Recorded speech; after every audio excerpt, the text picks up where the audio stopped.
Star మాలో త్వరలో రాబోతున్న కార్తీక దీపం ఇది నవవసంతం అంటూ త్వరలో రాబోతుంది. కానీ ఇది కార్తీక దీపం కంటిన్యూషన్ అయితే కాదు. అదేంటో తెలుసుకుందాం. ఏ సీరియల్ రీమేక్ అనేది ఈ వీడియో చివరి వరకు చూడండి.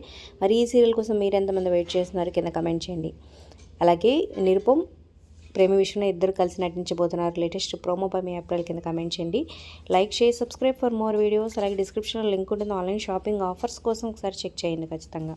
సో షూటింగ్ అయితే శరవేగంగా జరిగిపోతుందనే చెప్పొచ్చు. అలాగే నిరుపం తన యూట్యూబ్ ఛానల్ ద్వారా కూడా షూటింగ్ లొకేషన్ని దీపతో తను యాక్ట్ చేస్తున్నాడా లేదా, అలాగే ఆ చిన్ని పాపతో కలిసిన వీడియోస్ అయితే షేర్ చేశారనమాట. సో బ్యూటిఫుల్గా ఉన్నాయి. మరి ఈ సీరియల్ అయితే కార్తీక దీపంకి కంటిన్యూషన్ అయితే కాదు. పేరు అయితే కార్తీక దీపం, ఇది నవవసంత అని పెట్టారు. కానీ సో ఒరిజినల్గా అయితే స్టార్ విజయ్ తమిళ్ సీరియల్లో అక్కడ పాపులర్ అయిన చెల్లమ్మ సీరియల్కి రీమేక్గా తెలుస్తుందన్నమాట ప్రోమోను బట్టి. మరి నిరుపం ఇంట్లో పని మనిషిగా చేస్తున్న ఈమెకి నిరుపంకి రిలేషన్ ఏంటి, అసలు స్టోరీ ఎలా ఉండబోతుంది అనేది రాబోయే ప్రోమోలో రిలీజ్ చేయబోతున్నారన్నమాట. మరి లేటెస్ట్ ప్రోమో మీకు ఎలా అనిపించింది కింద కమెంట్ చేయండి. Like share subscribe for more videos.